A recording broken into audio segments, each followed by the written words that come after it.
Ad Astra.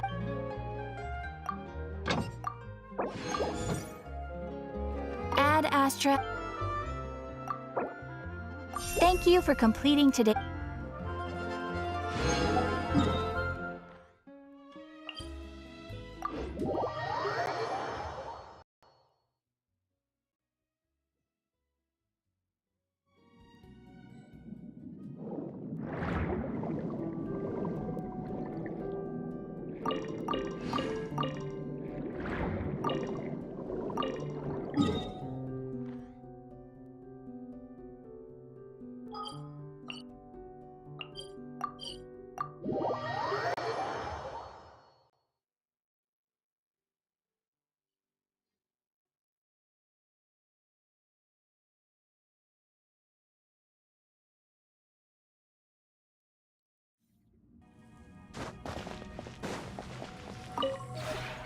This realm is...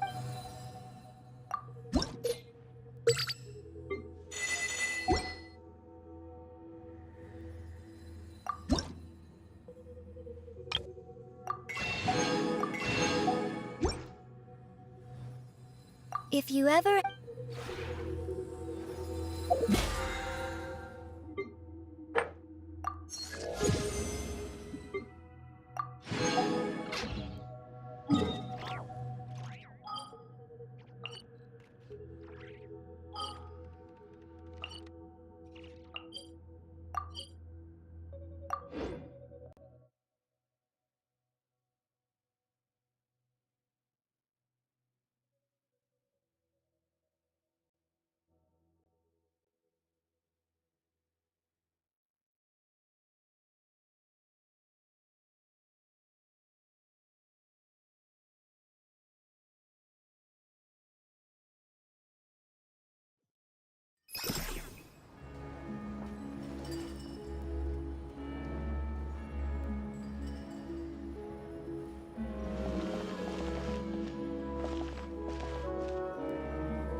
Chin up, my man.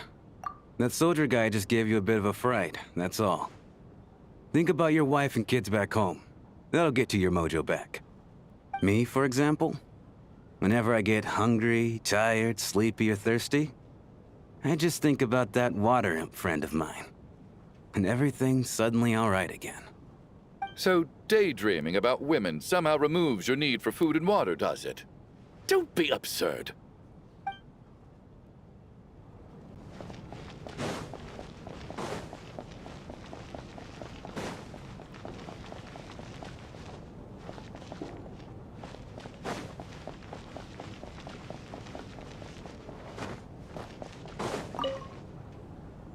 I need to think very hard about whether there's anything that ever needed hiding.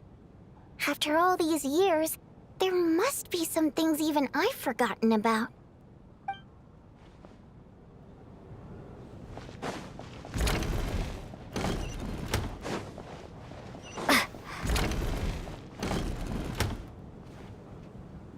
Valeri, come take a look at this.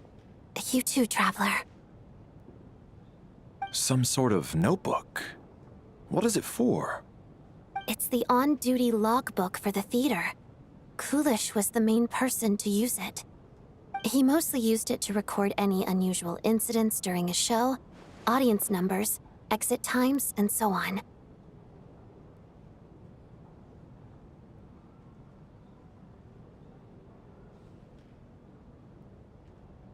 Yes, he'd always have this logbook with him when he checked tickets at the entrance. This should confirm a lot of key details about the recent show. So, you find anything unusual? Yes. The number of people. I've checked and double-checked, but the numbers just don't match what's recorded in the logbook. Apparently, we have an extra person among us. Are we certain that logbook is accurate? Could someone have sneaked in without buying a ticket or something? Unlikely. Coolish took his duties very seriously. I've rarely seen any errors in his work. Not to mention that this was a dress rehearsal, meaning smaller audience numbers and tighter ticket restrictions than usual. Everything would have been well within his control. We no longer have our tickets with us, do we? They got collected on entry. I assume there's no way we can check them again. Unfortunately not. The theater recycles tickets. Once people are in the door, they don't tend to leave until the show ends, so we collect the tickets at the point of entry.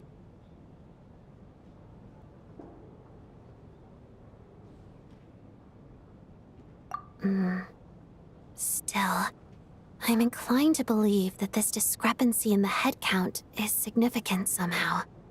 Did an extra person just materialize out of thin air?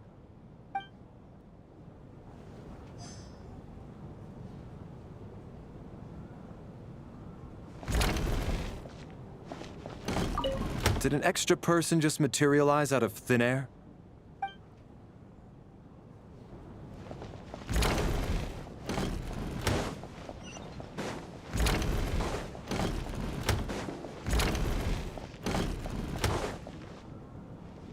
Tonya? Did you find anything? Not yet. Still looking. So... Are we supposed to be looking for something paranormal? I think I'd prefer teaming up with you than looking around on my own. This looks like somebody's notebook. Shall we read it together?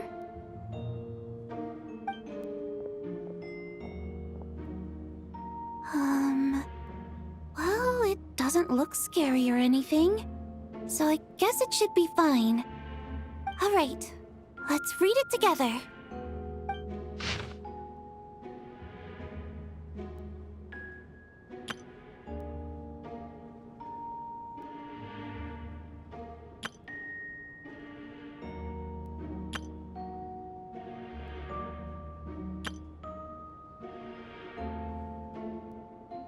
Huh. This has to be Vodyanitsa's writing, surely. Maybe it's a little rude for us to peek at this. I feel like I just read someone's secret diary by accident.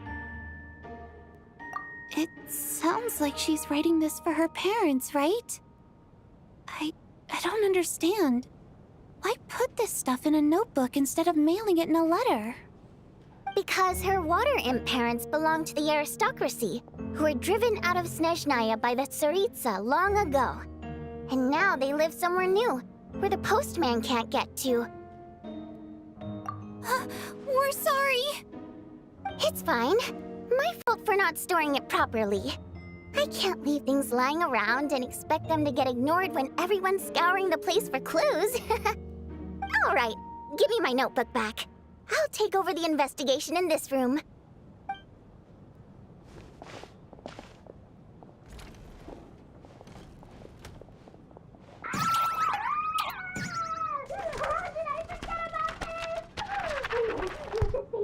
Oh God, and this one. Oh my. Why am I so embarrassing?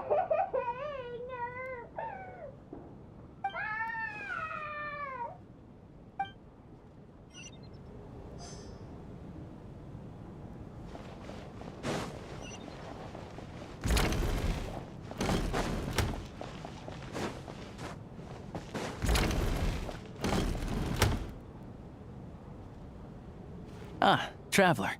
Since you're here, come take a look at this. Alosha found it.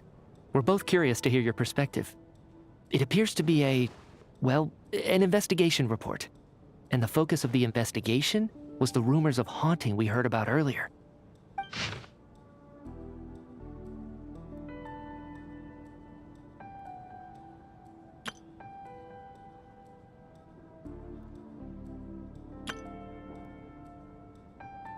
An investigation report, huh? Looks quite old. Huh. This person's name looks to be of Sumeru origin to me. Was the investigator from Sumeru? The theater manager must have hired an investigator once specifically to look into this issue. But it doesn't look like anyone ever looked at the report. Presumably, the manager wanted to know if the supposed haunting was dangerous while also being fearful of word getting out in case it affected the theater's business. Anyway, the bottom line is, the haunting is actually real after all. It's caused by an obstruction in the ley lines. Is there any chance this is the key to finally making some progress with the murder cases? Leyline problems are pretty unexceptional to me by this point. And while it certainly offers an explanation for the ghosts, it's hard to imagine what connection it could have to these two murder cases. Some of the language that appears at the very end of the report caught my eye. Angel civilization, ley line renovation? My area of research doesn't touch on any of that, so it's completely outside of my wheelhouse. Huh? A piece of paper just fell out from the report. It landed right by your feet.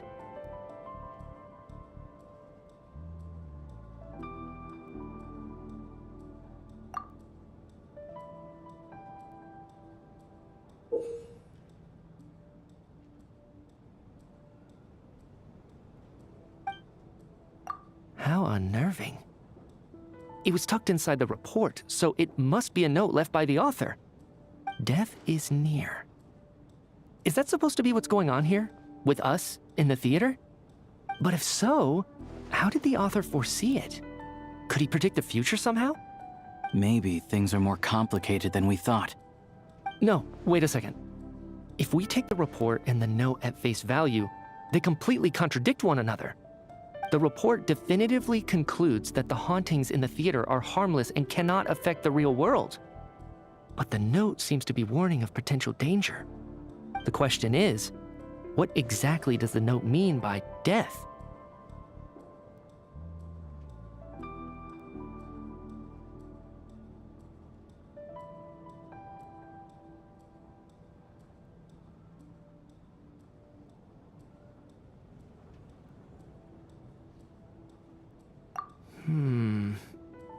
The various ways we could interpret this keyword lead in completely different directions. Let's pause our analysis here for now. I think we need more information.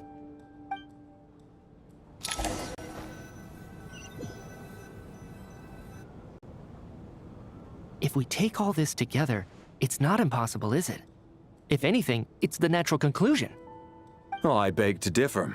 This sounds to me like a product of a researcher's vivid imagination. And perhaps it's because I'm still viewing this through the lens of a typical murder investigation.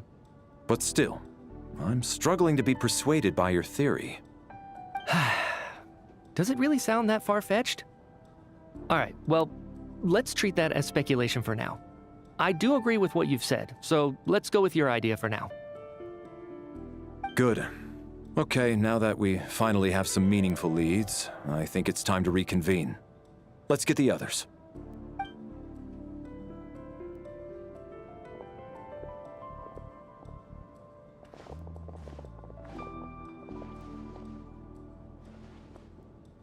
So, that's about everything we've discovered so far. I'll share my theory first. Based on what we've learned from the logbook, I believe the extra person among us is most likely the killer. If the killer had simply bought a ticket, it would have greatly increased the risk of their identity being exposed. I expect he or she either hid in the theater ahead of time, or found a way to slip past the ticket inspection. They then blended in with the group and waited for an opportunity to strike. What about the note found in the investigation report? Any thoughts on how that fits in? The killer may have simply planted it there as some sort of sick joke. I've seen my fair share of psychopathic killers. They love playing cryptic mind games. So, it has nothing to do with the haunting of the theater after all. This theory makes sense to me.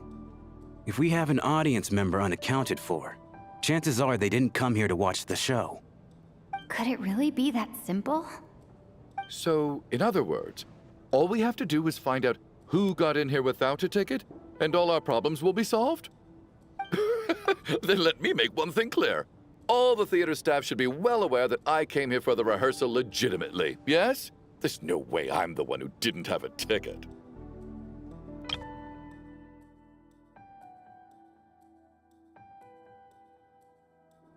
It's true. I hear you used every trick in the book to get a hold of that ticket, too.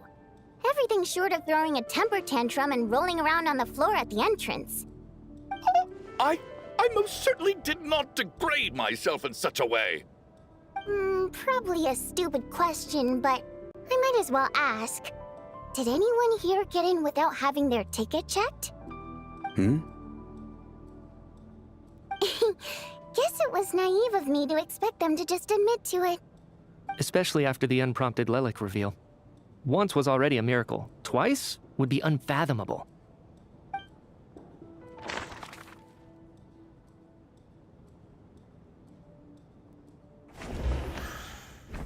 Valeri came to the theater to catch Mitya. Those two should be able to vouch for one another, and their motives are clear.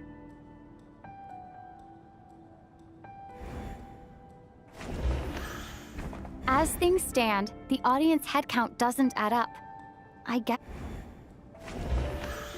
As things stand,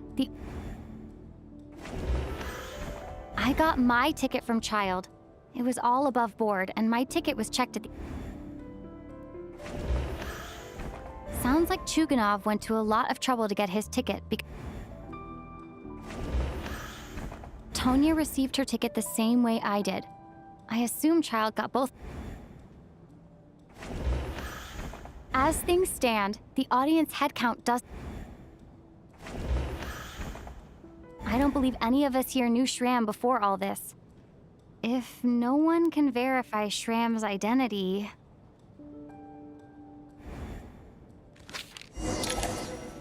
Mr. Shram, did you really go through the ticket inspection to get in here? Huh? Me? Why am I being singled out, my friend? Do I seem that suspicious? It's not that you stand out as suspicious, more that everyone else has been ruled out as trustworthy. Okay. Well, we spent the best part of 2 days together now, so I'm sure you can all tell what kind of person I am. I'm a true gentleman.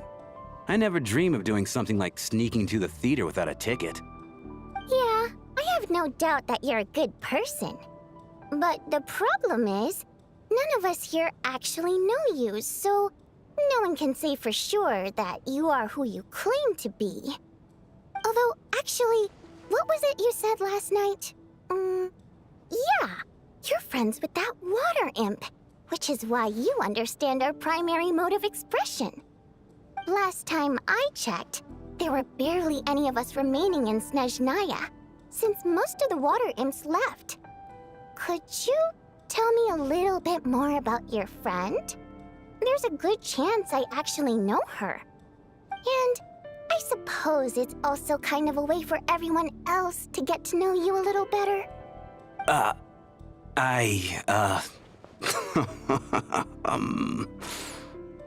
Good grief. Are you blushing? Pull yourself together, man. Stop giggling like a teenage boy. It's revolting. Hey, revolting is a little strong. All right, fine. I'll admit it. That water imp friend of mine, the truth is, we're dating. I was just a bodyguard hired by our family. But the stars must have aligned, because sparks began to fly between me and their daughter. Never in my wildest dreams did I think I'd get so lucky. We don't need details. Just get to the point. Okay. I'm just a little hesitant to reveal her name, that's all. You know how it is. These are delicate times. Even with me to protect her. If word gets out that she's dating a human, Both the Fae and human factions will give her a hard time. Really? Wait, no. That can't be.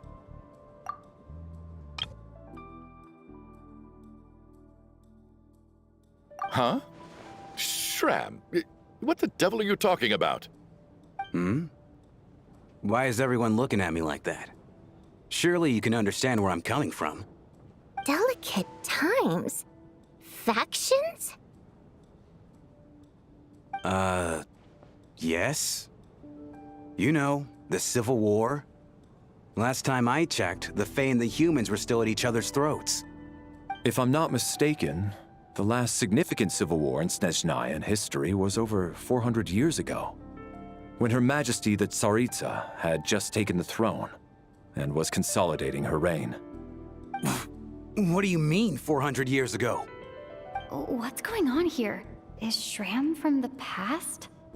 All right, Mr. Mitya, you win this round. As far-fetched as it is, it appears that your theory may be correct. I'm just as amazed as you are. I didn't even believe it myself, to be honest. Is someone going to explain what's going on here? From the look on your face, you figured it out too, haven't you, Traveler?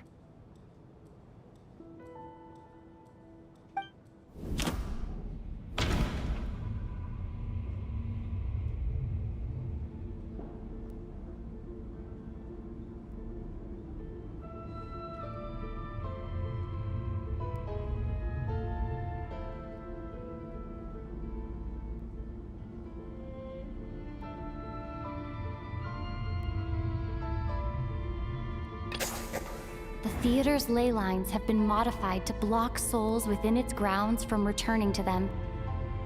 Some souls can even wander this place forever. Mr. Shram's statement proves he's from hundreds of years ago. And according to the investigation report on the theater hauntings, Mr. Shram is very likely a lost soul wandering the theater.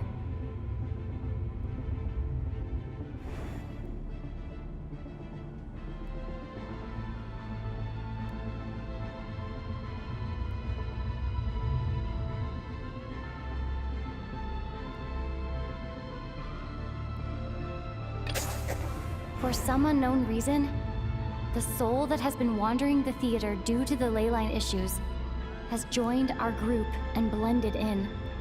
Yeah, that must be the immediate reason why the ticket count doesn't match the number of people present.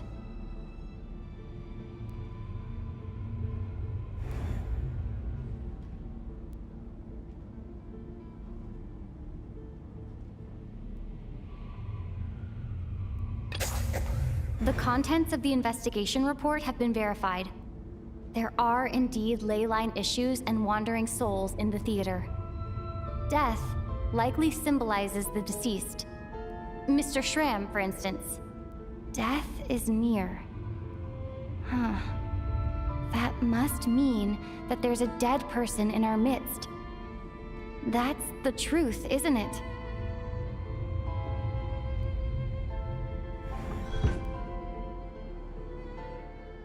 Yeah, the logic is clear now. The investigation report said that there would be souls stuck wandering around the theater because the ley lines were cut off. Mr. Shram must be one such soul who died in the theater a long time ago. In which case, that also makes him our extra person. So when the note said death is near, it must have been referring to death as in the deceased, people who died a long time ago. Someone who died a long time ago. In short, there's a dead person among us. The extra person we've been searching for is a ghost from the past. You mean I'm a ghost? No. Don't make jokes like that, my man. There must be some mistake. But even if I was dead, I know for a fact I didn't kill anyone these past 2 nights. Yeah. Even if all that's true, the report also said the souls inside the theater can't affect reality, right? They're harmless. Then what if the problem isn't the souls at all, but the ley lines themselves? The ley lines have a powerful ability to attract and devour souls. Let's say that the ley lines are like a black hole, constantly seeking to engulf souls. but the souls that don't want to return are trying to avoid being sucked in. Huh. Why does this analogy sound so familiar? What happens when the black hole can't achieve its goal? I'm only speculating here, but what if it ended up swallowing innocent souls by mistake, or intentionally taking other souls to compensate? That could explain why we weren't able to determine a cause of death. If you're right, and their souls were devoured by the ley lines, it does make some sense. It does seem to explain a lot of the things we couldn't make sense of. Does that mean it's true? Except there's no concrete evidence. Mitya is relying on a lot of logical leaps. Still, it seems like the best explanation we have under the circumstances. All right, so how could Shram not know that he's dead? Seems a little unlikely that he hasn't noticed anything unusual even after several days interacting with us. On the contrary, it's perfectly normal for a soul to wander the theater for centuries without questioning their existence or reason for being there. It's simply what's natural for them.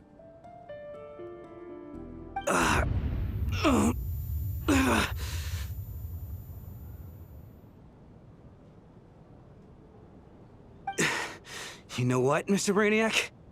I think you might actually be right after all. I'm trying to remember and... even though my head feels like it's going to explode, I think... it's all coming back to me.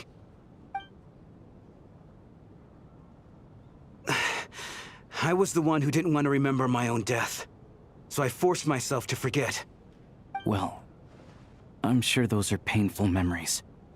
My lady and I snuck out to go on a date one day. We bought tickets for the theater. It wasn't really my thing, but I was just happy to be together. All of a sudden, a group of people burst into the theater, shouting for all the water imps to get out, performers and audience members included. It was clear the conflict between humans and Fae had reached a boiling point. This time, the extremists were even coming after the water imps who had nothing to do with the war.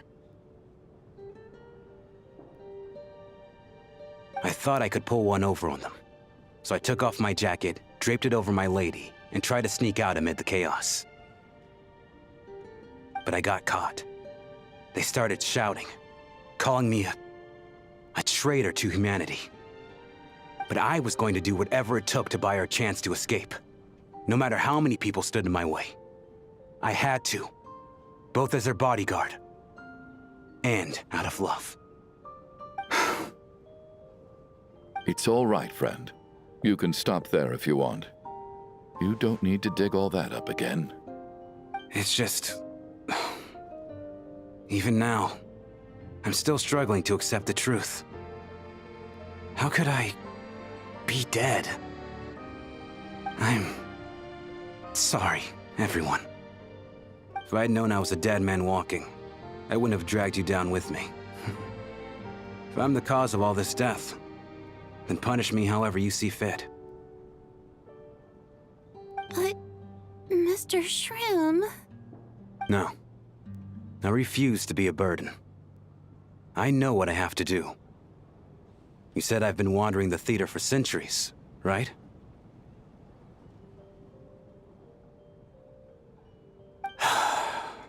I guess it's high time I got a breath of fresh air. Out there, I mean. I'll leave this place, and take all this death with me. Go out on my own terms. Mr. Shram, I'm sure we can figure out a different course of action. My good sir, we both know I'm not supposed to be here. I should have accepted my death long ago. One way or another, this has to end. Unless you're saying this goes against another one of your military principles somehow. No, I'm speaking on a personal level this time. Let it go, man. Oh, wait. One last thing. Miss Water Imp. My lover. Her name was Litia. Litia Ozarova.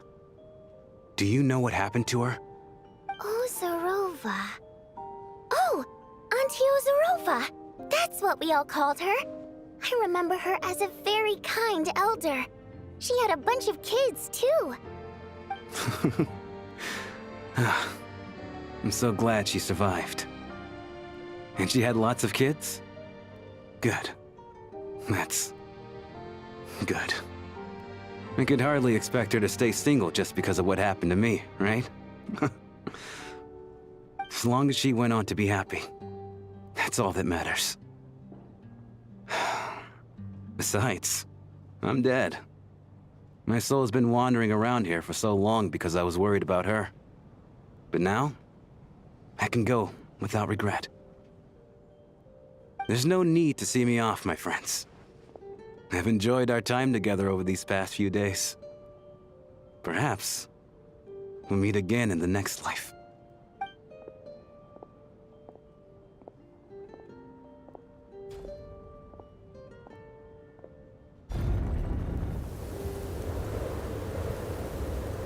Take care, my man. I knew Mr. Shram was already dead, but I still feel so sad. Death is cruel, no matter how we might try to make sense of it. So, was the conflict between Fae and humans really that bad back then? I was only little, so I don't remember much. It's terrible to think that so many innocent people had their lives turned upside down. Even the historical records about that time period don't say much about it. All people know is that the Tsaritsa founded the Fatui, drove out most of the Fae aristocracy without explanation, then used her terrifying power to suppress the humans. It seems to me like the Tsaritsa chose to make herself the enemy. She downplayed the conflict, directing whatever animosity both sides had for each other at herself instead. That's also why, despite how brutal the conflict was at the time, there hasn't been much lingering tension between humans and Fae since. Things have been fairly harmonious for the past few centuries. So, the Tsaritsa banished the Fae to protect the Fae living in the city? She offered herself up to be hated in exchange for peace. Maybe it's not quite as bad as it sounds. I don't think Her Majesty is too concerned if mortals hate her or not. And besides, there are very few who truly do. All this time, I had no idea. All right. If Mitya's theory is correct, then I think we can consider this matter settled. Let's all take a break.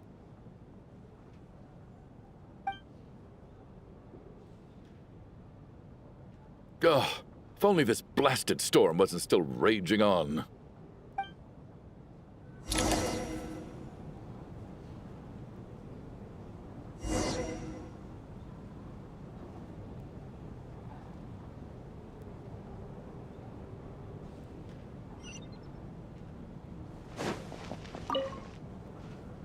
I was actually planning on hiring him as my bodyguard after we got out of here, you know.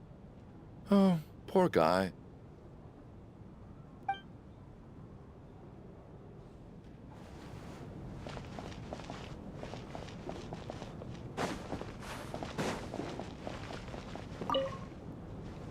At least the lingering regret that kept him here has been put to rest. That's not necessarily a bad thing.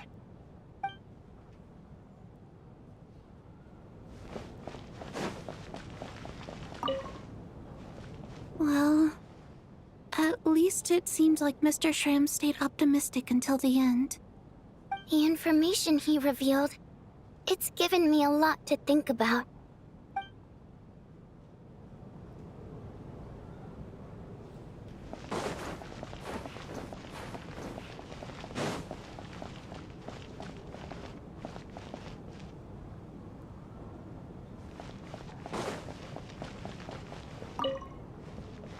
Even though Shram was already deceased, his decision to walk into the snowstorm was still a sacrifice, and a very brave one.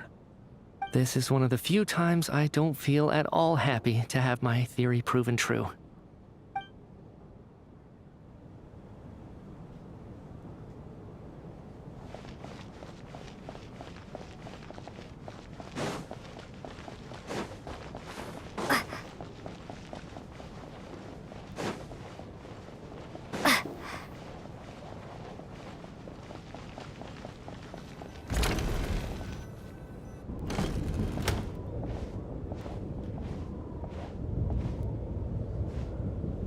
like now we can just rest until the snowstorm stops. I still can't believe Shram turned out to be a ghost who'd been in the theater for hundreds of years. To think he was dead this whole time. What a strange turn of events. Knock, knock. Hmm? Knock, knock. You know the door isn't closed, right? You don't have to knock. Think of it as a signal then. When I'm entering someone else's room and I knock, I'm here as Odette. If I don't knock, it's Lelik.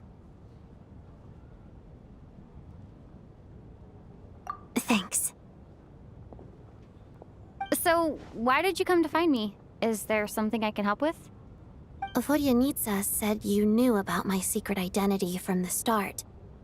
But when everyone was discussing who Lelik could be, you were worried that revealing what you knew would be unfair to me, so you kept it to yourself, right? Yes, I'm extremely grateful for that. It's nothing. I mean, you didn't hold what happened with Senora against me, so I should thank you for that as well.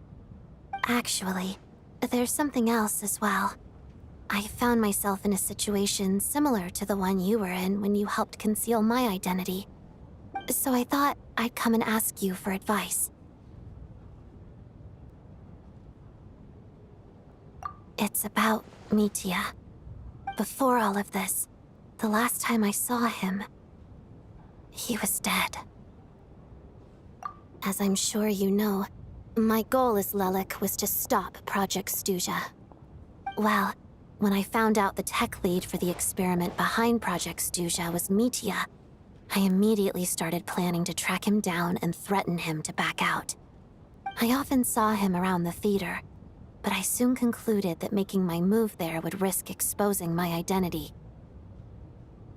So I decided to infiltrate the Armory Palace and go directly to his lab. That way, the threat would be much more effective.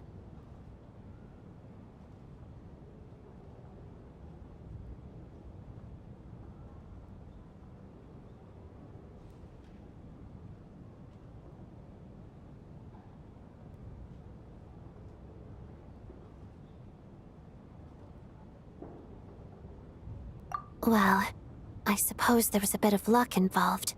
But I am a Fatus, so I already had some familiarity with the building's layout. But when I finally made it to his lab, Mitya seemed to be dead.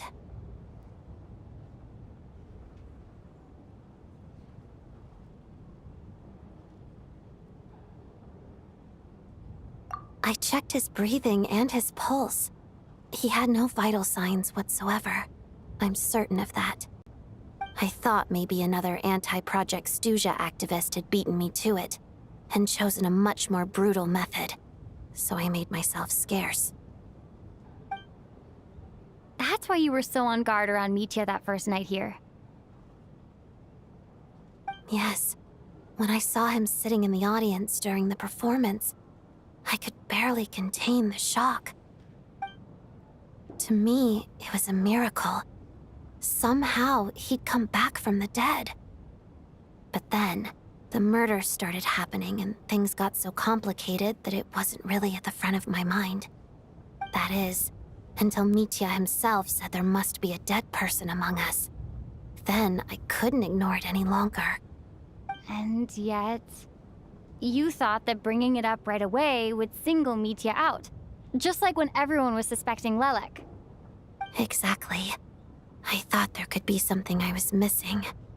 Besides, we soon figured out that Mr. Shram was a ghost, and we knew there was only one extra person, so we thought he had to be the one. But now it seems like there's another candidate. I understand why you kept it to yourself. There was so much information being thrown around during that discussion. Bringing up Mitya would have just introduced more confusion. So, what do you think we should do? Let me confirm one thing first. When was it that you found Mitya dead? Around a week ago, sometime in the afternoon. A week ago? That's earlier than I thought. I saw him just a few days ago at a restaurant. That definitely would have been after you found him dead. He seemed completely normal to me, chatting with Vojanitsa, trying to avoid Valeri. So he was definitely alive on that day. Huh. Well, all I can say is I know what I saw. Here's a thought. The reason we even suspected a dead person could be among us was because of the problem with the theater's ley lines. But Mitya's death happened inside the Armory Palace. The ley line issue affecting the theater shouldn't reach that far. You're right. I guess he doesn't fit the profile of the person we were searching for. I think the chances of it being him are very low. Surely he can't have died for real in the Armory Palace. Unless What? Unless he really did come back from the dead. You're right. Do you think we need to disclose this to the others? Huh, what's this? A private meet and greet?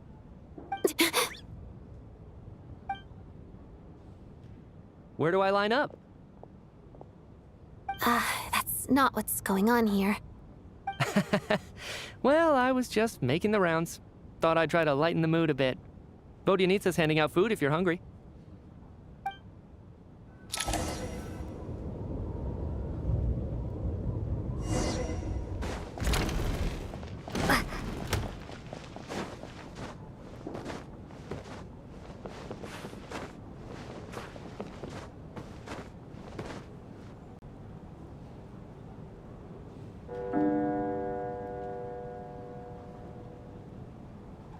What is going on with this storm?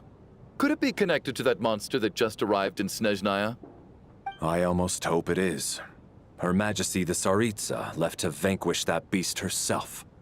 We just need to wait for her triumphant return. Do you think people still feel the cold after they die? I'm wondering about Shram. Oh, maybe we should have given him a coat before he went out there. Death itself is cold, isn't it? I'm sure the storm will embrace him. Well, I hope he has a safe journey. I'm going to miss him, I think. It's not like we can blame him for Rampana and Kulish's deaths. Thinking back on it, we barely made it out alive ourselves. Once we get out of here, how are we going to explain what happened to their families?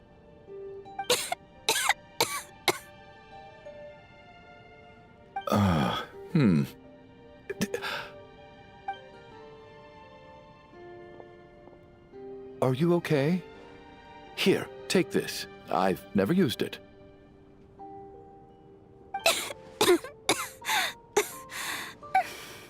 Thanks. Look who's Mr. Nice Guy all of a sudden. Is it because Tonya stood up for you this morning? At least you know how to return a favor. Yeah, without Tonya, who knows how badly he would have been hurt. I told you already, I never intended to resort to violence. Duh, bunch of rascals. Little girl? I was rather surprised when you spoke up for me this morning. I didn't think I had many admirers here, so, thank you.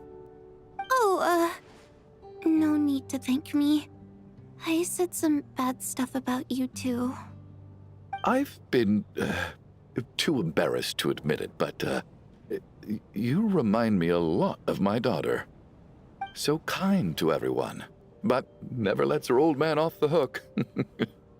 Unless my wife and I are having a fight, then she's always on my side. Especially when she was little. Every time I took her out...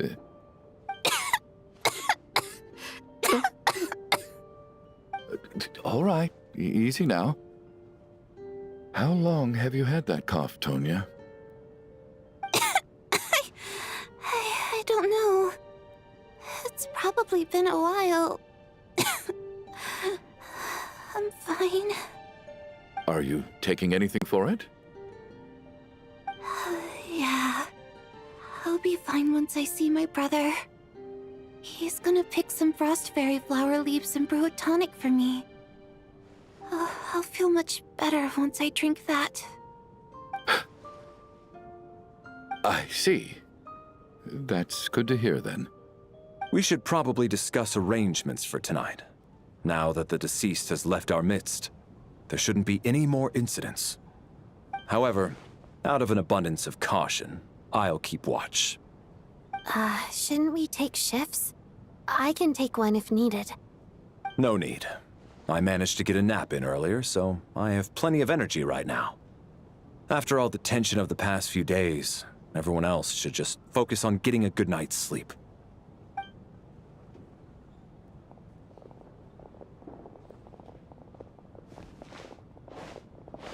What a long day. This whole situation turned out to be way more complicated than I expected. But Valeri's right. I should just try to calm down and get some rest. The last thing I want is to give myself nightmares.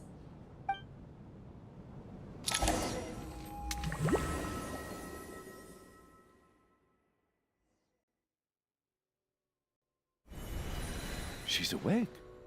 She's awake! Get over here, you big lug, and take a look! If you must call me something, call me Mr. Door. The Black Mist is coming. You need to go.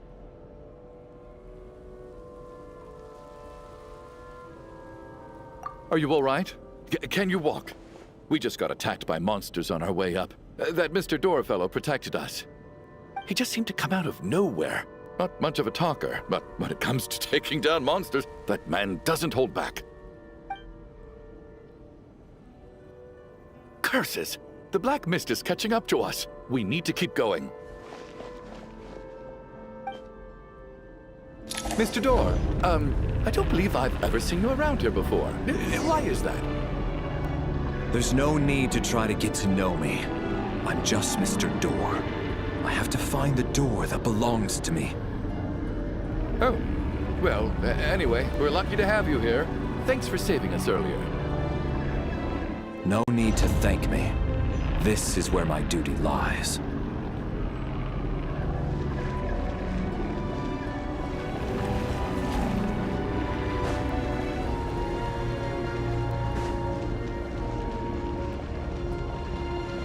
Who goes looking for trouble?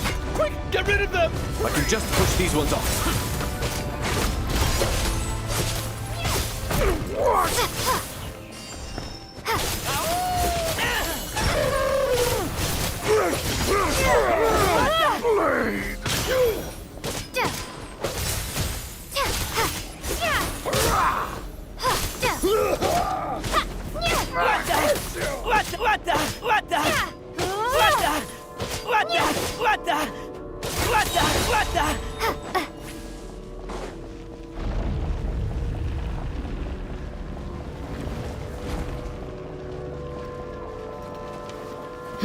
So we're doing this the hard way.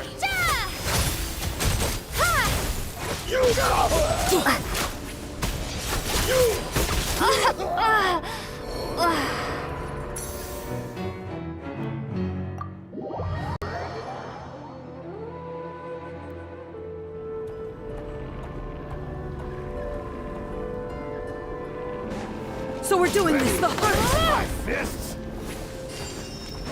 Encase!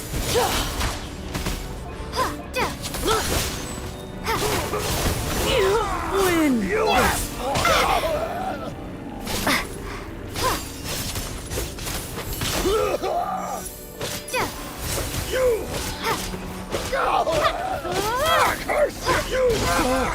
Remarkable work, Mr. Door. If I had your muscles, I'd do the same.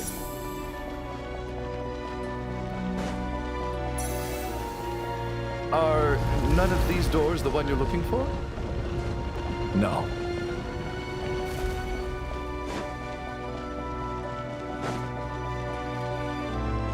Condense! Ha!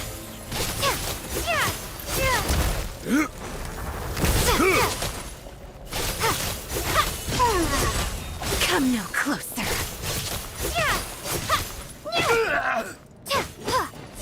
Encase! By my command. Impossible. Ah! Impossible.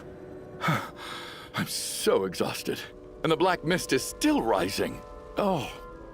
Wait, look! There's more monsters down there. Are they coming from within the black mist? No, no! They're gaining on us! Quick, keep going, or they'll be at our heels any second!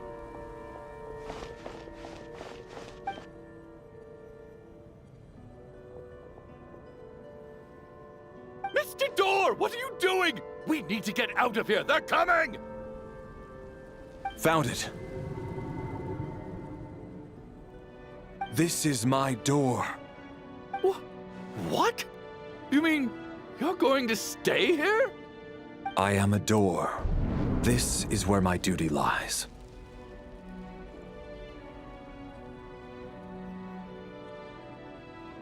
No! You saved us. We can't leave you behind. You must keep going. A door can only keep things out for so long. You must make haste. But... Oh, you're right. Let's go. We can't let Mr. Door's sacrifice be in vain.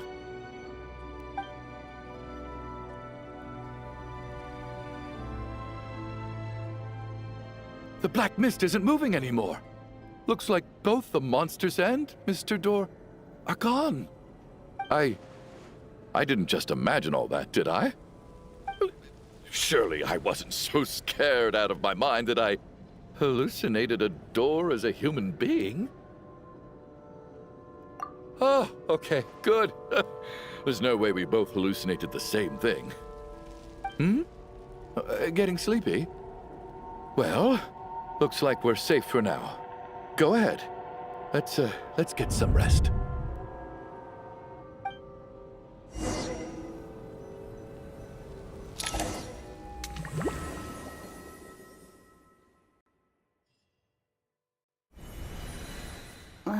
What time is it? Is it morning? I think I had a nightmare. Oh, I guess everyone's still asleep. These past 2 days have been exhausting. Valeri's keeping watch though, so he's probably the only one awake. Valeri?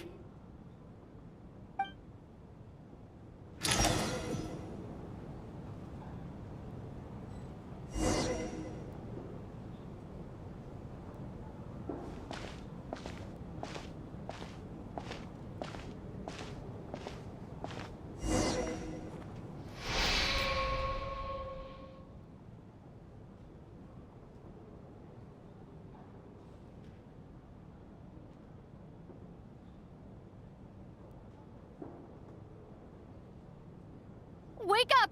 Everyone needs to wake up!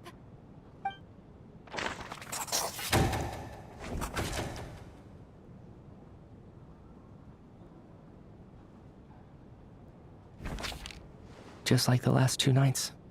No clear cause of death. I've been a real thorn in your side, haven't I, Mr. Valeri?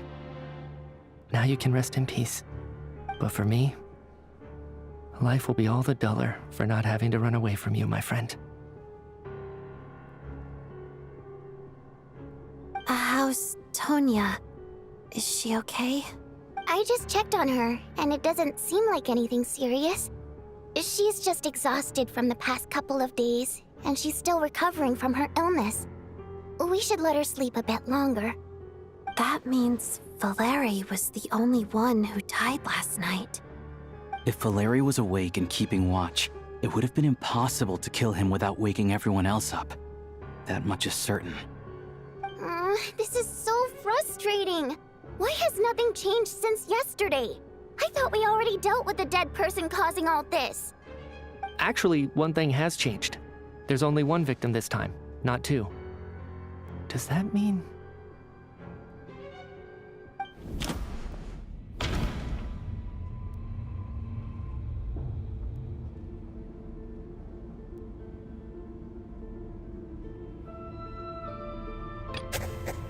No similar cases have ever been confirmed. So, this theory doesn't seem to hold up. Can a death at night even be defended against? This logic seems baseless to me. After the deceased Shram left, there was one less victim last night. That more or less tracks. It's a reasonable conclusion, considering the only variable that changed.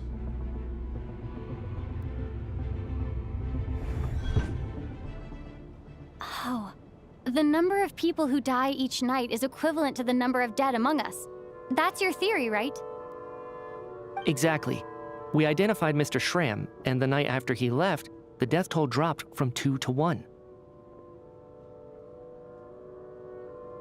By that logic, there must be one more dead person left among us.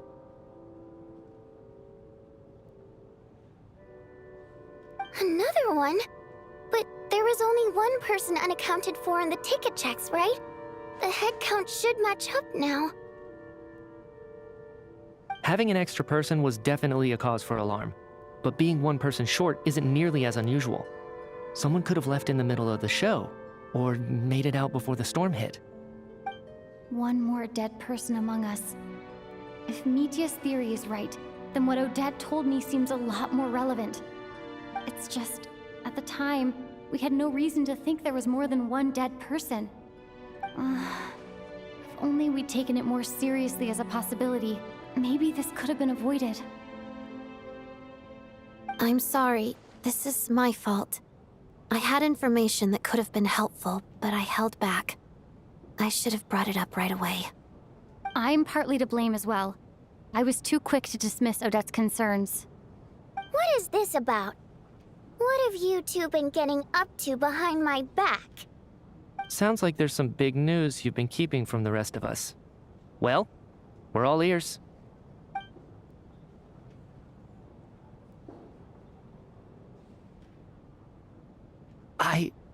I'm the dead person? Wow, that's certainly news to me. Odette and I talked about it yesterday, but we thought it just wasn't possible, so we left it at that. Yeah, I don't blame you. If I'd been there, I probably would have reached the same conclusion. It just sounds too unbelievable. Let me just try and verify this. I just scoured my memories trying to think back to the afternoon Miss Odette mentioned. But I honestly have no recollection of dying. That's where I'm different than Mr. Schramm. Having seen Mr. Mitya a few days ago myself, I also find it hard to believe he could be the other dead person among us. Well, if it isn't Mitya, then who? Do we vote on it? If you don't mind me asking, Traveler, I believe you mentioned that you know Tonya's brother. Had you ever met her before all this? No, never. Wait, are you saying... Now, just 1 minute. I know where this is going. You can't just randomly point a finger at anyone you want. You're in the hot seat, and all of a sudden you want to divert our suspicions onto somebody else? Trying to pick a fight, Mr. Chuganov? Whenever you open your mouth, all you do is attack people, and I've had enough of it. If you don't want to engage in a civil discussion, you can shut up. You little brat! Did Mitya ask about Tonya because he suspects her? I suppose I only identified her by age and nothing else. Could that mean... I'm just saying, you're going around casting suspicion on people for no reason. How could Tonya be dead? I can vouch for her, if nothing else. I've seen her before. She's the sister of that Harbinger, isn't she? The one called Child. Oh, really? You're telling the truth? Since being here, I don't think I ever mentioned she was Child's sister specifically. Does Chuganov actually know her? If Chuganov can vouch for her, then it can't be Tonya either. In which case, it seems unlikely that there's another dead person among us at all. Miss Odette, could you go over that afternoon with me one more time, when you found me dead? No problem.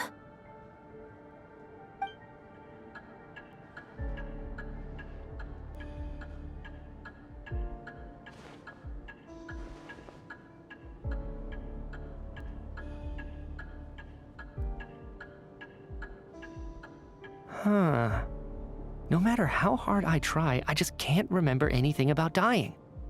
but I do remember something else. Miss Vojanitsa, during our last meal together, I told you how some of the researchers were suffering from temporary memory loss. Do you remember that? Oh, yeah. You said it was hindering the progress of your experiments. You thought they were just under too much stress or something. Right. And even though I don't remember dying that day, I'm pretty sure I experienced something like amnesia. Some of my memories from that afternoon are missing. Are you suggesting you're missing the memory of your... Of course. How am I only just realizing this? Humans aren't necessarily aware of their own death. You mean being silently assassinated, or dying in your sleep? Situations like that? The researcher's amnesia. Suddenly it all makes sense. I must thank you, Odette. I think your perspective just helped me reach a breakthrough on a series of issues that have been troubling me for quite some time. All right. It's decided then. I'll be the one to leave today. Oh, leave? Hey, wait a minute. Aren't you rushing into this? What if you're wrong? You'll pay with your life. Come on, kid. Aren't you gonna fight for your life? This seems like a rash decision. I have other reasons beyond what's been discussed. In fact, thinking back, I remember during Miss Odette's performance, while I was sitting in the audience stalls, a brilliant new idea for my research popped into my mind. But then, my train of thought suddenly cut off. I can't remember it now at all, and I didn't take any notes. I guess that must be another instance of temporary amnesia. No. Hold on. I see where you're going with this. You're suggesting that each instance of temporary amnesia is a death, right? There's a glaringly obvious flaw in that idea, no? How can one person die so many times? I believe Miss Odette's account. During the period where my memory is blank, I must have been either dead or in a similar state. All it would take is for the same thing to happen in the theater, and I would come under the effect of the ley lines in this vicinity. This increases the likelihood of me being the deceased, does it not? But... There's no evidence to suggest that anyone other than me is a candidate for the deceased. So allow me, as a scientist, to treat this as an experiment. Please relax, everyone. I don't think things are as bad as they may seem. If I really am the deceased, then to leave the theater will be a relief for me. If, on the other hand, I'm still alive right now, well, apparently you've all witnessed my resurrection recently anyway. Who's to say I won't return from the dead again this time? Nietzsche's right. This is the only thing we can try right now. I think he's deliberately downplaying the gravity of the situation, though. He probably doesn't want to burden everyone. What is a scientist if not someone who gambles on experiment after experiment in an attempt to obtain the truth? With this snowstorm, the ley line phenomenon, ghosts of the dead, and my amnesia, we've been paralyzed by not knowing and powerless to do anything about it. It's a terrible feeling. But if I do get resurrected, you can be sure that I'll come back with the truth of all this. Just you wait.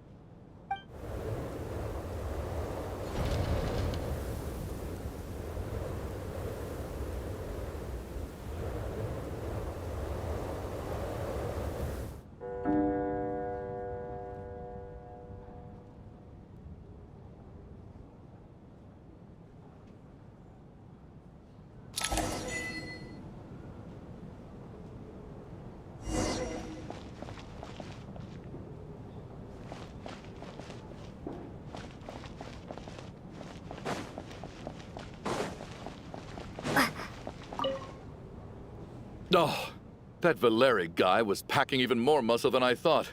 I can't believe how heavy he was. Hauling him over there nearly killed me. Oh, curse this confounded snowstorm. Go bother some other poor souls instead.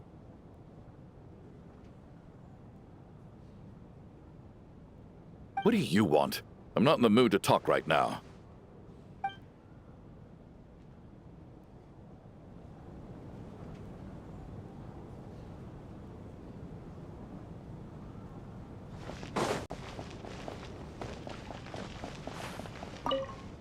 What's on your mind, Odette? You haven't said a word. I was thinking about Mitya. If he'd been unwilling to sacrifice himself by walking out into the snowstorm, that would have made more sense to me. After all, it seems like the dead don't perceive things any differently from the living. Mitya doesn't even remember dying. So, to hear the news that you're apparently dead, and simply choose to walk out that door without a second thought, I can't imagine all the things that must have been going through his head. But when Mitya left, his expression revealed absolutely nothing. Perhaps he is even better at disguising himself than I am.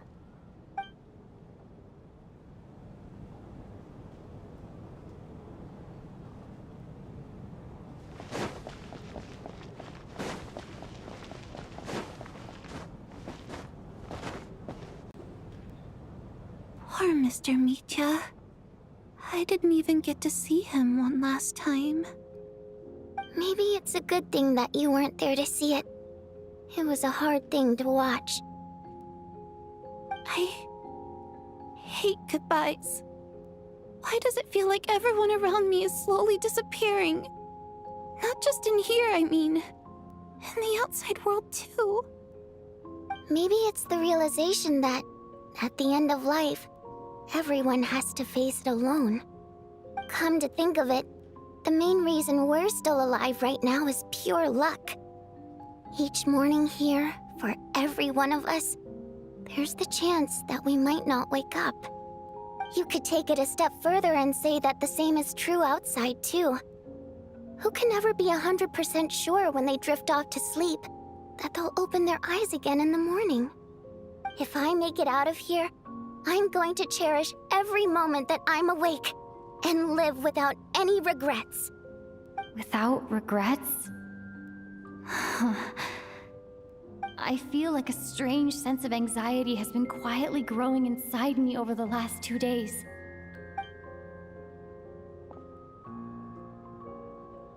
Are you okay? You look really glum. If something's bugging you, let's talk about it. There's only a few of us left here now. After everything we've been through, what's the point in keeping things bottled up? I have a travel companion named Paimon. Alosha and Odette have met her before. She's been feeling unwell recently. You're worried about her, aren't you? That makes sense. We've been trapped in here for days.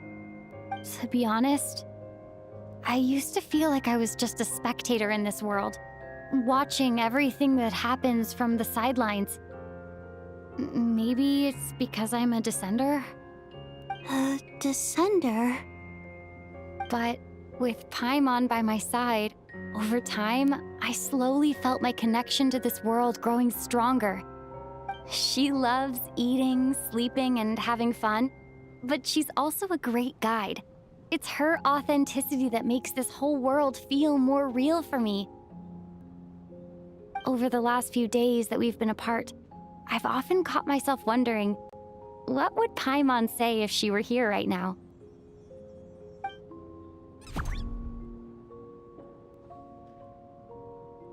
But by the time I snap out of it, the conversation has already moved on and I'm still in my own little world. I'm trying to overcome this sense of detachment, but I really miss Paimon. I guess, in a way, she means the whole world to me. I bet she misses you when you're not there as well. Maybe you're her entire world too. I don't know if this will make you feel any better, but back when the water imps left Snezhnograd in droves, I also felt like the whole world was suddenly empty. I could be surrounded by people all smiling and having fun, and still feel completely separate from it. So, I totally understand how you feel. Later on, I started to think, maybe accepting the fact that our loved ones won't always be with us is something that takes a lifetime. All we can do is cherish their companionship from moment to moment. So, once we get out of here, you better hurry back to our side as fast as you can. You can't let your story end in regret. That's the trope I hate the most. Thank you. That's exactly what I needed to hear. But Vodyanitsa, if you hate goodbyes too, why didn't you leave with your people? That's just the choice I made. I used to regret it, but I don't anymore. Like I said before, singing is a water imp's primary mode of expression. It's how we convey our emotions. Our songs have echoed through this theater for hundreds of years, each one a story pieced together through moments of joy and sorrow. But does a story exist without someone to read it? To me, the answer is no. So I made the choice to stay. That way, there would still be someone left to sing these songs and listen to their stories. Otherwise, they could have been lost forever. Could you teach me how to understand your people's songs sometime? I want to be able to truly hear them, like Mr. Shram. A fan after my own heart. Thank you, Tonya. How about I sing something for you, and you tell me what you hear? Okay, I'll do my best.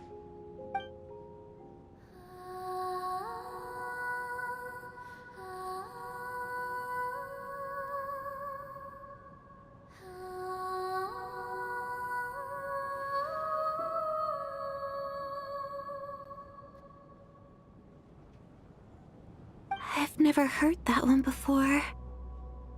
I feel like I can hear a sense of longing somehow.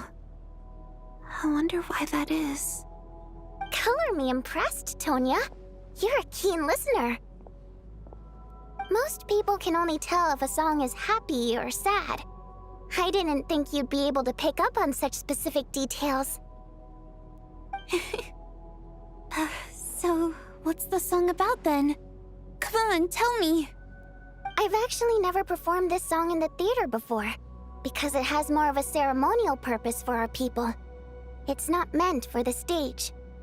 It means something like, "May those we have lost watch over us, and follow this song back home in the night, so that we might be reunited once more."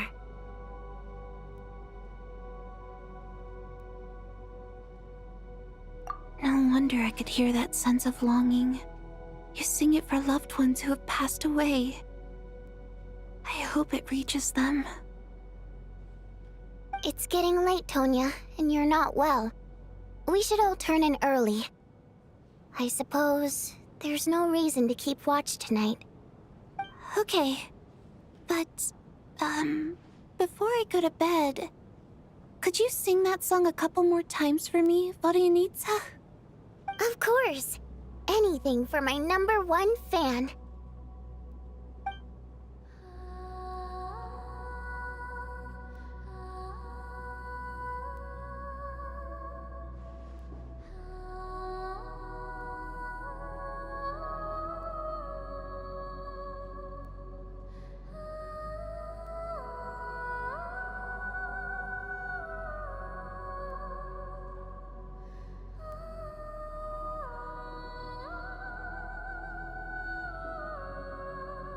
Once I get out of here, I definitely don't plan on ever coming back. But I guess that means I'll never get to hear Vodyanitsa sing again. That's a sad thought. Before I fall asleep, I should cherish this moment of companionship while it lasts.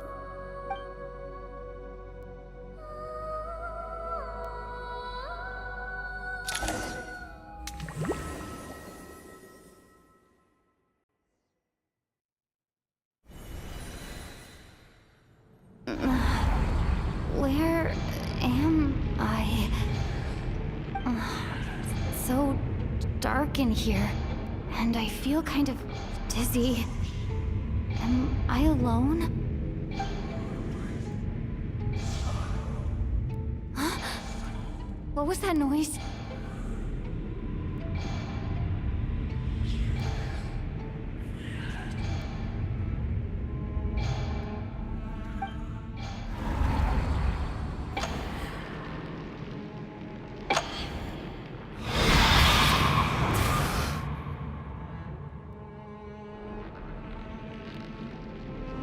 Return, O spirits. Fulfill your oath of protection.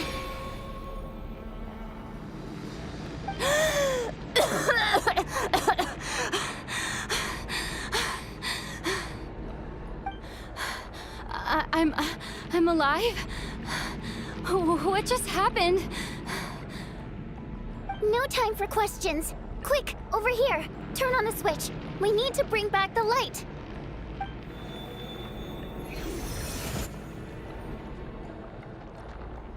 All right, we're safe. The spirit just now is called Night Prayer. The light subdues her, but she'll attack without a second thought in the dark. Sort of. I know it's hard, but you can't let this place go dark, or she'll kill you again. Yep. Luckily, I was here to resurrect you. Otherwise, that'd have been a real bummer. A bit more than a bummer, I'd say. Wait, so you have the ability to resurrect people? Sure I do. I'm your guardian spirit after all. I specialize in soul recall. Oh, it's nice to meet you, by the way. Oh, thanks. It's nice to meet you too. All right, there's no time to waste. The black mist is already catching up. We need to avoid it at night prayer at all costs. Come on, let's go. We need to reach the next switch before the place gets too dark. If we bring the light back, night prayer won't be able to get to us. Sweet, sweet light! Shh! It's night prayer. We need to move quick, but don't let her notice you. Look out!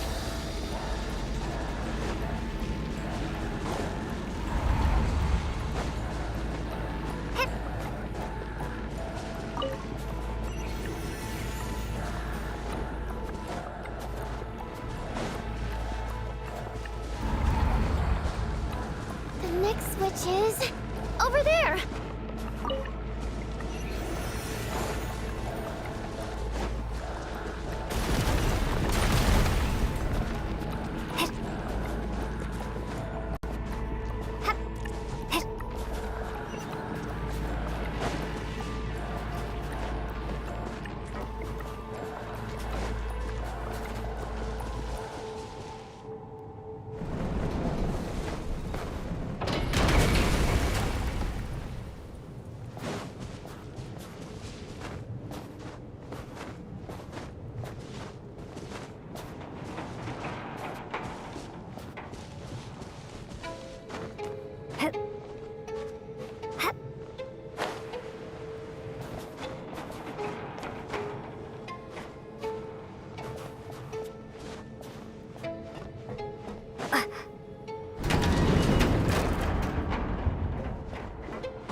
The switch is just up ahead. Hurry! It's too dark. We're not gonna make it. Come on, faster!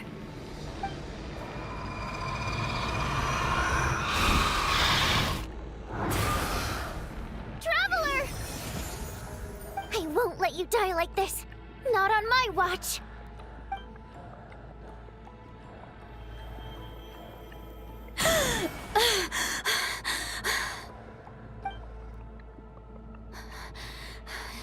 Even though it's not permanent, dying is definitely not a pleasant experience. Great. You're back. Yeah, thanks to you. Time for you to get out of here. Quick, before the light runs out. What about you? You're not coming with me? I can't. I've already been used up. A guardian spirit's skills are finite. I can only resurrect someone so many times. I might not look any different, but my essence has been exhausted. Now, I will slowly start to fade away. I can go no further. The black mist is where I belong. It's okay. Why didn't you tell me sooner? Because it wouldn't have changed anything. That knowledge would have just burdened you. And a guardian spirit's role is to protect. But... Go. Now, before it's too late. I already hear night prayer approaching.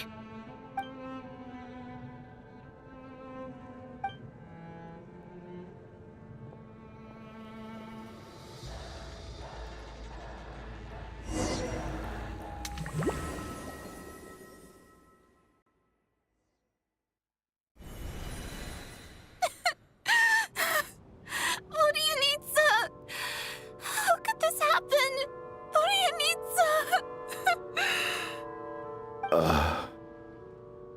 Well, I guess there's no need to inspect the body.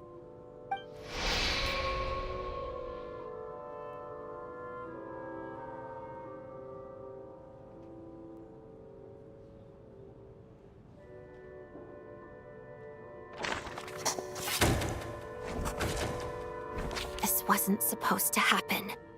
You lied to us, didn't you, Chuganov? You've been lying from the start. Take a long, hard look at yourself before you go around accusing other people. I suspected you on day one, Lelik, and now look where we are. By some strange coincidence, you've never been targeted. You just happen to have survived this long? No, you should be the prime suspect. And you, little hunter, ever so content with staying on the sidelines. Yet, you were the one who stopped us from leaving from the start! Why are you trying to keep us here? Now you're just lashing out indiscriminately. That's either a sign of anxiety or a guilty conscience. Where was all this passion and bravado before? Decided to fight until the bitter end. Is that it? Is that a threat? Fine, bring it on! You think I'm afraid to die after all this? You want to kill me? Go ahead. I'd like to see you try. After all the trauma of the past few days, everyone's been pushed to the breaking point. Valeri and Mitya aren't here anymore. Someone else needs to step up and take charge. But first, I need to think this through. Considering everyone left, who's the most likely candidate for the deceased?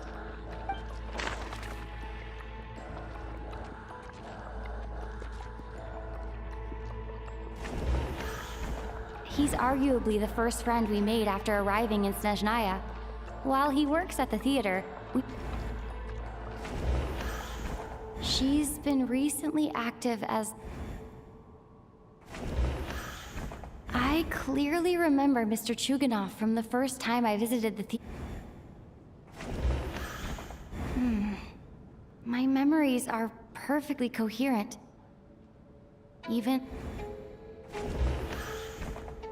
Of those who remain, the only person we've never met before is Tonya. There is room to doubt her true identity. People are easily misled by first impressions. Now that I think about it, child sister was in fact a label I imposed on her due to my own assumptions. But Mr. Chuganov vouched for Tonya's identity yesterday, with basically no other possibilities left. Could it be...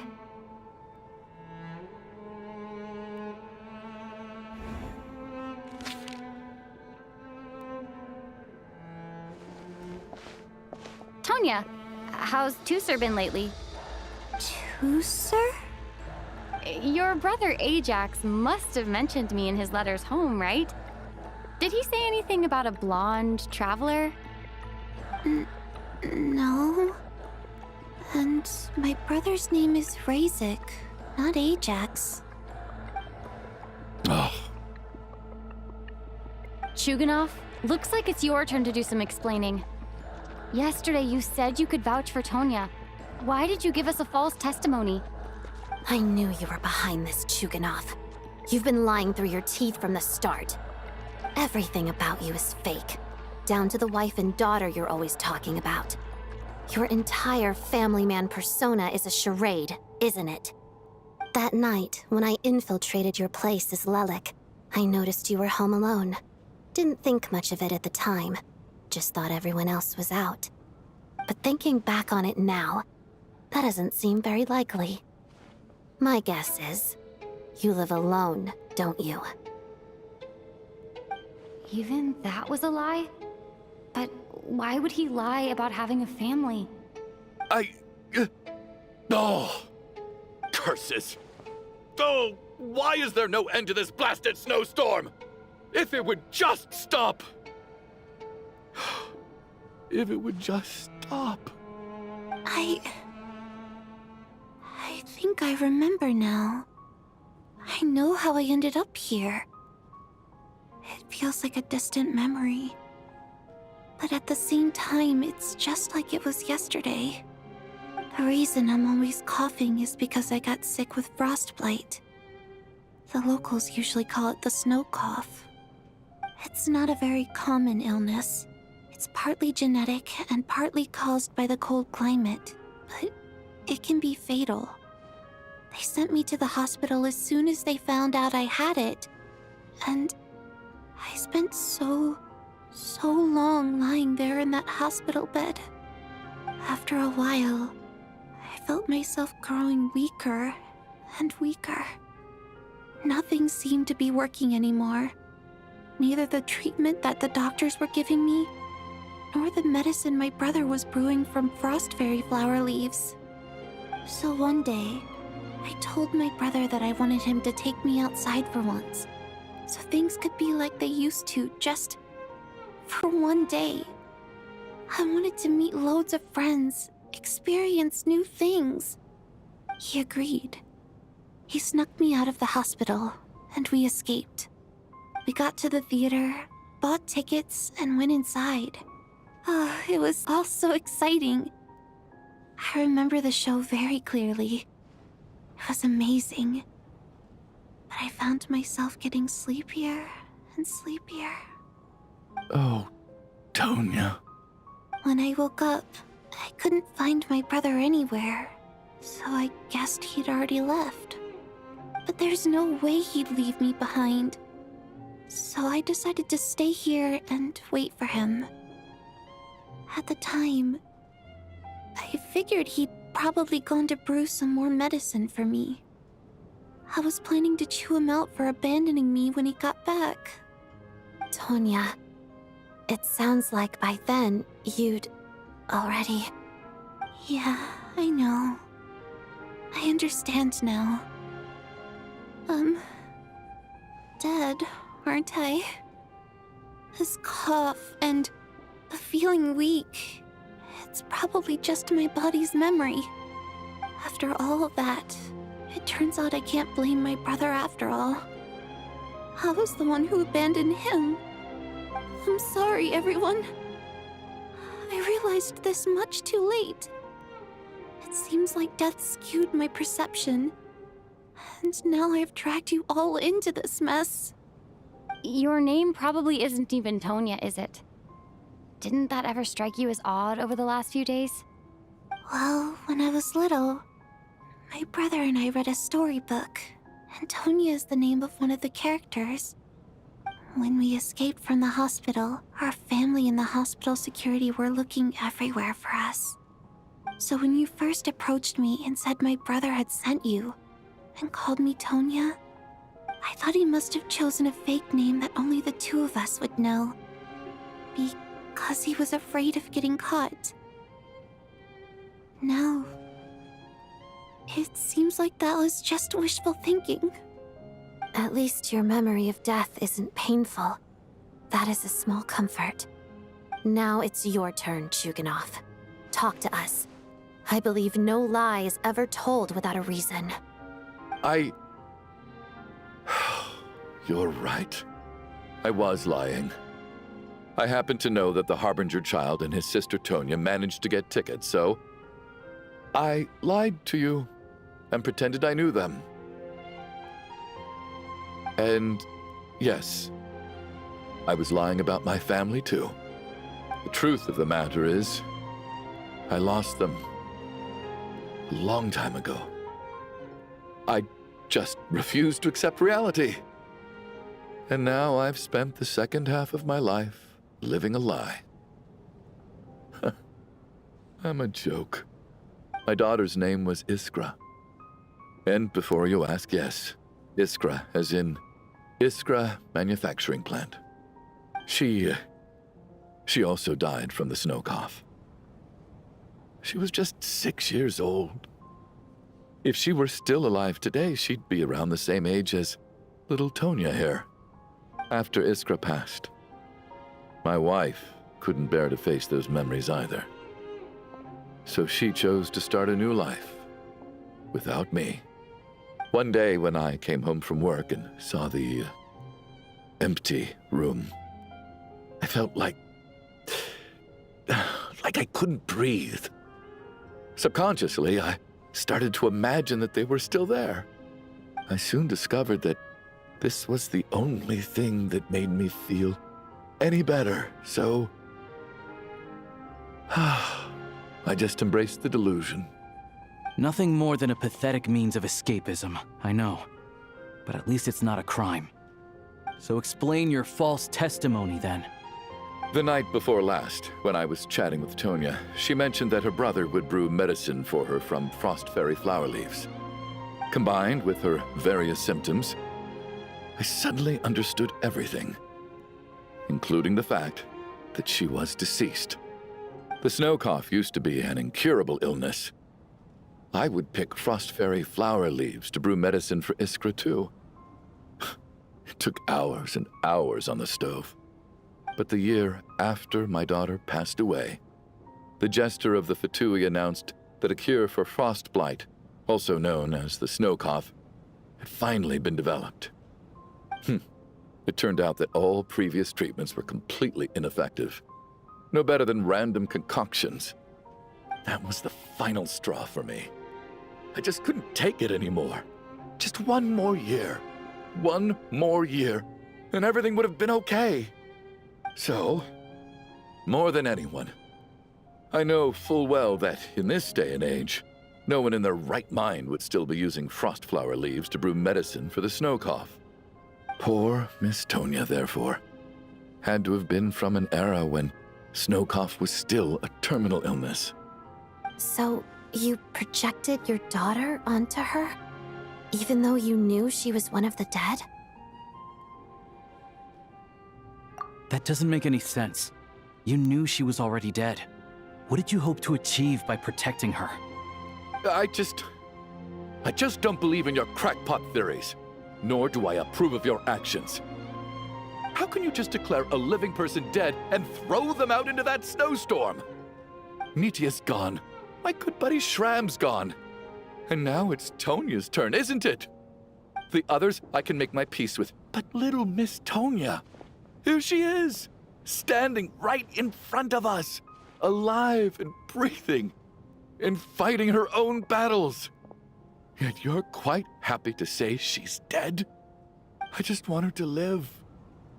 Once this snowstorm is over, the very moment it stops, I'm going to march out that door and find someone who can fetch the very best medicine for her snow cough. I'll be damned if I'm gonna let you cast her out into the snowstorm before I have the chance to cure her. Not again. Not this time. Not when the cure is right within our grasp. I'd never be able to forgive myself. Mr. Chuganov, stop. I can't let you do this. Tonya. By the sounds of it, you've known I was dead since the night before last, right? I really liked Mr. Valeri, Mr. Mitya, and Miss Vodyanitsa. And now they're all dead because of me. I'm not happy about that. The reality is, you've been trying to fight your own demons through me. But all you've really done is trap me inside your delusion along with you. No. Listen to me. I want to save you. I do. Well, at this point, I'm quite sure that I'm dead. I don't need to be saved. The time I got to spend with all of you is more than enough for me. Despite all the bad things that kept happening, I got to meet so many interesting people and spend so many days and nights by your side. Since the day I escaped that hospital until now, this has been an adventure I never even dared to dream of. I'm very fond of you all. If it were only possible, I'd trade my soul to bring back the ones who died. If it meant things didn't have to end like this. And that's why I'm not fond of you at all, Mr. Chuganov. I'm sorry. It's them that you owe an apology to, sir. Not me. Well then, I suppose this is it. It's time for my adventure to end. I've caused enough trouble. You're leaving already? It's still early. Don't you want to stay a little longer? No thank you. Oh, and by the way, my name is Patashka. It was nice meeting you all. Feels strange that we're only being properly introduced now that it's time to say goodbye. Tashka,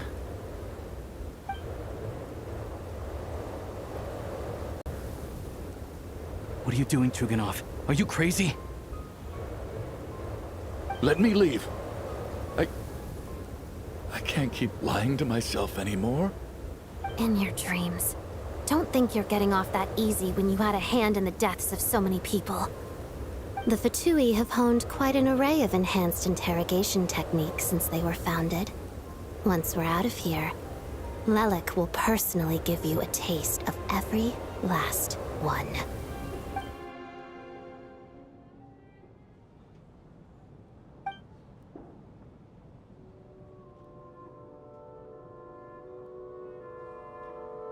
I think we should leave.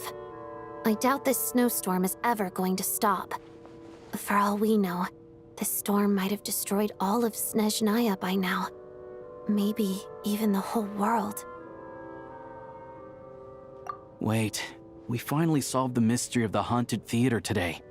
Maybe let's at least try to enjoy tonight? Fair enough. I don't particularly feel like dying in Chuganov's company anyway. And yet you won't let me die first. Hey, Chuganov, on a serious note, if we do make it out of here, you should close down that factory of yours. A lot of people are freezing thanks to you. Is this really the time to be discussing my factory? All right, fine. I'll shut it down. Doesn't matter to me anymore. Am I hearing things? Or was that a knock at the door?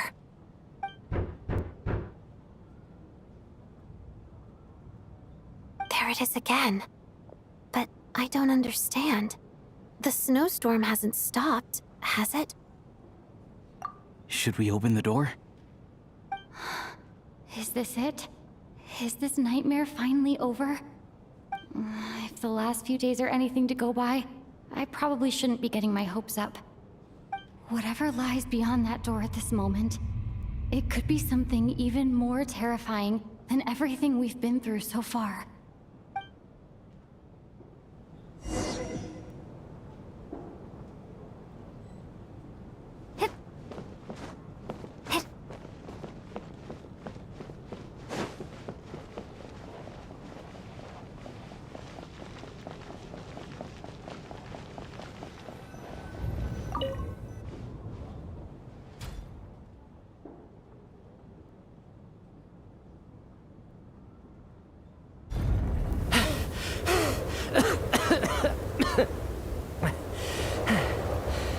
Hey everyone, I'm back.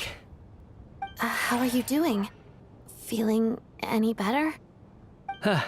Much better, thanks. Whew, it is so good to have you guys here. I was a little worried that the theater would be empty by the time I got back.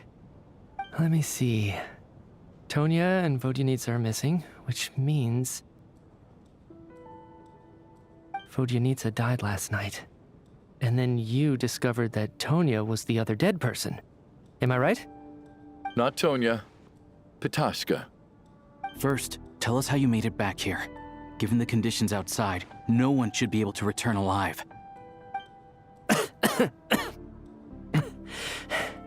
You're right. The thing that got me back safely was a song. I heard someone singing. After walking into the snowstorm, my mind grew hazy. I don't know how long I walked through the storm before my mind completely slipped away. Then, suddenly, I heard the sound of singing. The voice instantly brought me back to my senses, and I regained consciousness. So I followed the voice, searching for the source of the singing. I searched and searched, until finally, just a few moments ago, there was the entrance to the theater, right in front of me.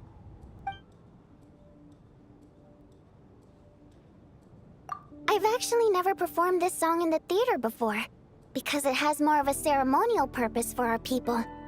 It's not meant for the stage. It means something like, "May those we have lost watch over us, and follow this song back home in the night, so that we might be reunited once more." That must have been Vodyanitsa's Requiem. Who knew it actually worked? That song is meant to guide the souls of the dead. Mitya, that must mean that you... Huh. No kidding. Huh, seemed like I guessed right then. This is what I've been so desperate to tell you about. When I first stepped out of the theater, I was still quite lucid. My memory of it is still pretty intact. I remember the outside world being completely different than what I'd expected.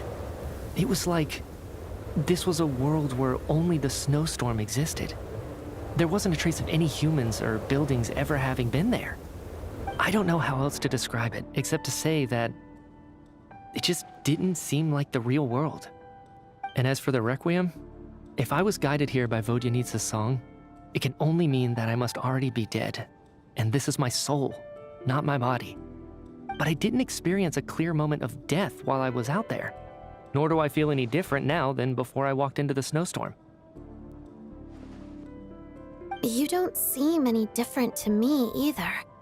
In fact, this is something I've been wondering about for a while now. If souls aren't physical, shouldn't they lack tangible form? Both Shram and Petashka were clearly deceased, and yet their souls didn't look or feel like ghosts at all. They were visible, tangible, no different than you or me. This raises a truly terrible thought. Is that really what Mitya is suggesting?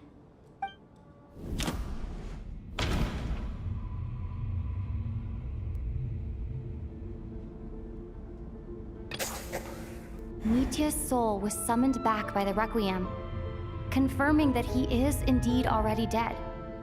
And yet, he looks no different from us. Of course, if even the long deceased like Mr. Shram can blend in with us undetected, then maybe we've all been dead from the very start. And all of us are now souls wandering the theater.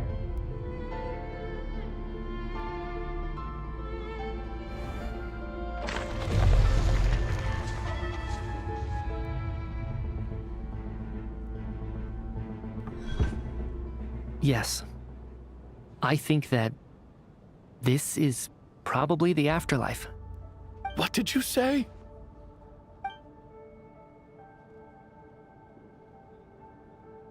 You heard me. We died in the theater. All of us did. But due to an obstruction in the theater's ley lines, our souls are trapped here, while an endless, infinite snowstorm rages outside. It's ironic, really. All that time, we were working so hard to figure out who the deceased among us were, when the truth was, we were all deceased. The only difference being some of us died more recently than others. Do you remember that note, "Death is near"? Seems like we misunderstood what it meant after all. Death was nearer than we wanted to think all along. The note simply meant that all of us were already dead. So all our attempts to survive, our search for the deceased, it was all for nothing? Hard to say. At the very least, we helped 2 lost souls find clarity and go to where they belong. The presence of those two is probably what caused our souls to be drawn in by the ley lines. In which case, the deaths we've awoken to over the past few days were just souls returning to the ley lines for good. If what you're saying is true, doesn't that make us the lost souls now? Huh, no wonder. This afternoon, when I was moving Vodyanitsa's body, I noticed that the other bodies in the room hadn't decayed one bit after all these days. That's further proof that those aren't physical bodies at all, but merely our shells here in the afterlife. Am I really dead? This doesn't feel real to me at all. No, that's impossible. This cannot be how it all ends. I still find it hard to believe that all of us are dead. How exactly did we die in the real world? None of us have any memories of dying, right? Not even knowing how we died is preposterous. Good grief! Surely there has to be some reason. Exactly. It's hard to rest in peace when you don't even know how you died. It gave me lots to think about as I strode out into the snowstorm. I racked my brains trying to remember the cause of my death, the exact moment I died, the root of all of this, right up until my consciousness faded. Wait. Hold on. Right before I lost consciousness, I think I saw something.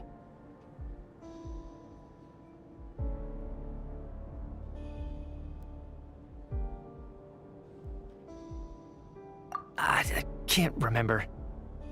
And I think I lost my notebook and pen. Mitya, your hand. Is that blood on your fingers? Huh? You're right. There's blood on the fingertips of my right hand. Looks like it's already dried. When did that happen? What the?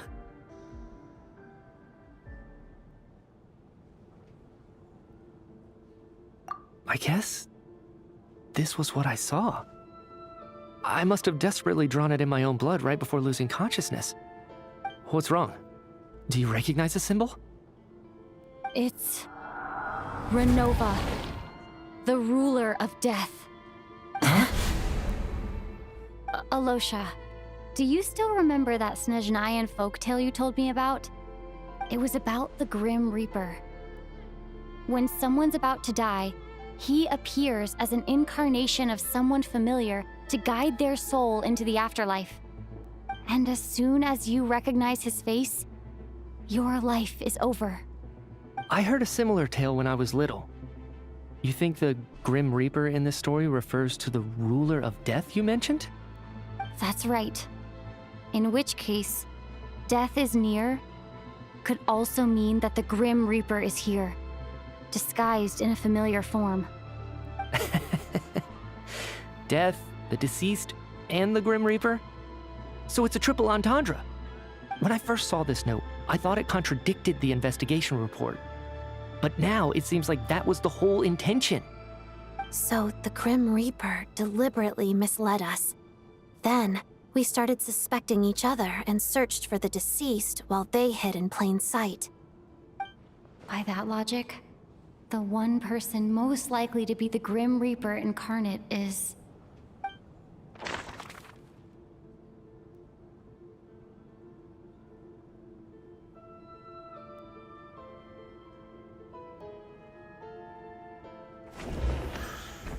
Identifying the Grim Reaper is a major decision to make.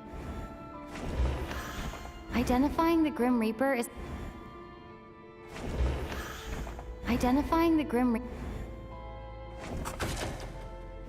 The Reaper is right here among us, and won't leave until...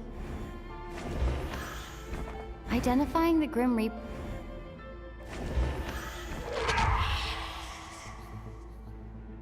No doubt about it. It's Alosha. Looking back at how everyone has acted over the past few days, Alosha is most likely the Grim Reaper lurking among us.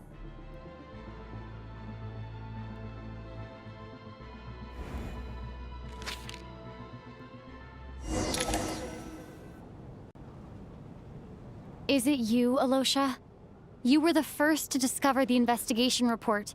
and you had plenty of time to slip the note inside to mislead us. So? Surely you can't suspect me based on that alone. What if someone else found the investigation report first, slipped the note inside, and then put it back without telling anyone? There's no denying it. The note could easily have been slipped in much earlier than it was discovered. That's not all. I've also noticed that, although on the surface, Valeri, Mitya, and sometimes I were the ones taking charge of the situation, looking back now, even though you didn't say much, you were always subtly guiding everyone from the sidelines. What do you mean?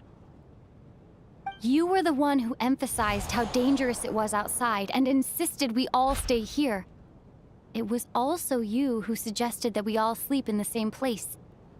And earlier today, you tried to convince Patashka to stay.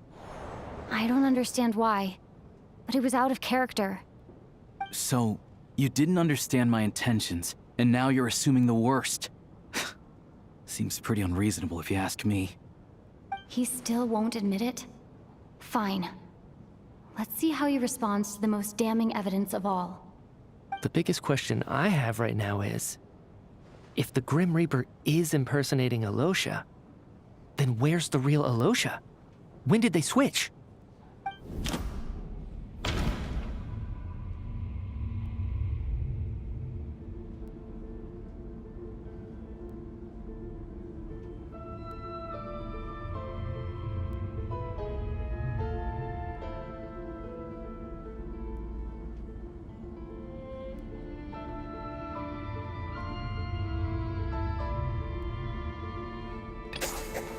That's right.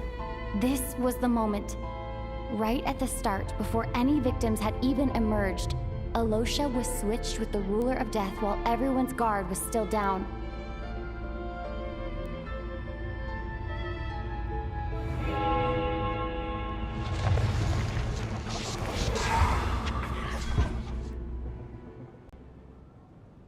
When all this began, right after the performance ended and the snowstorm began to pick up, no one suspected anything unusual. We just assumed we were snowed in. It wasn't until we discovered the bodies the morning after that we realized something out of the ordinary was going on. But it's clear now that the oddities actually started earlier than that, when Dimov walked into the snowstorm and never came back. Right.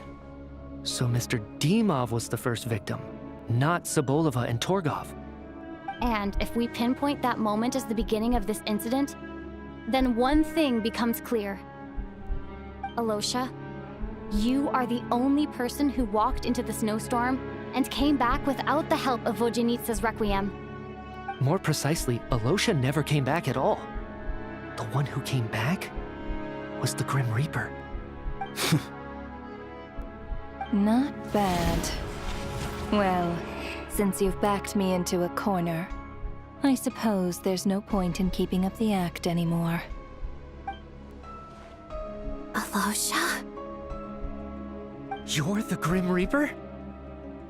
I am no such tired cliché. Mortals should address me as the ruler of death.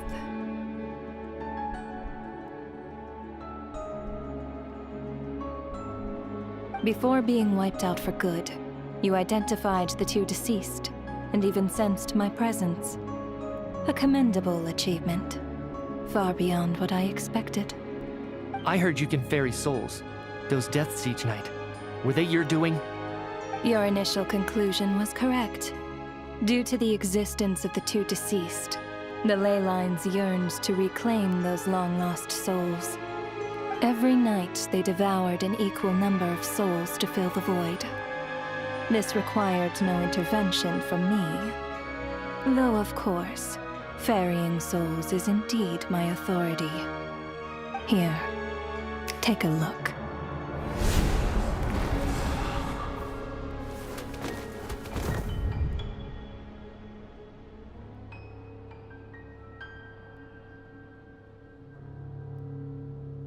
What are you doing? That takes care of today's two. Don't get so worked up. You are already dead, and your souls must return to the ley lines. I know we're already dead. You murdered us, didn't you? Murdered? No. Murder is when mortals usurp my authority. Death is my jurisdiction. If I require someone to die, I need not resort to such laborious methods as murder.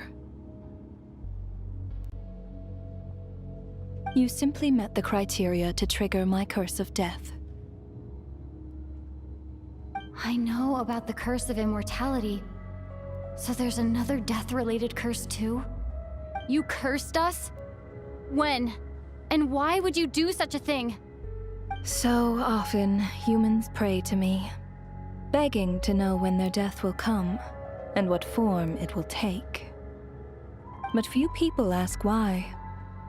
If you must have an answer, know that death comes simply because one's time has come. So you're not gonna tell us the truth? Hold your tongue. By all rights, you shouldn't even be allowed to speak with me. Those angels from the past are to blame for the reckless renovation of the ley lines here. It's made my work on this occasion infuriatingly complicated. Work?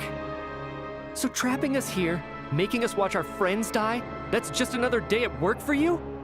You clearly have a lot of questions. Fine. As a reward for your remarkable accomplishments over the past few days, I shall answer a few of your inquiries, provided they aren't too unreasonable. After the physical body dies, the soul must return to the ley lines for that person's death to be considered complete. My work encompasses the entire process of death, including, naturally, the guiding of souls into the ley lines, with which you are now so familiar. You must also be rather familiar with Natlan's Night Kingdom, I presume? It was I who supported the creation of the Night Kingdom. It provided a convenient means of guiding the souls of Natlan. Here, too, the ley lines connected to the theater underwent some modifications.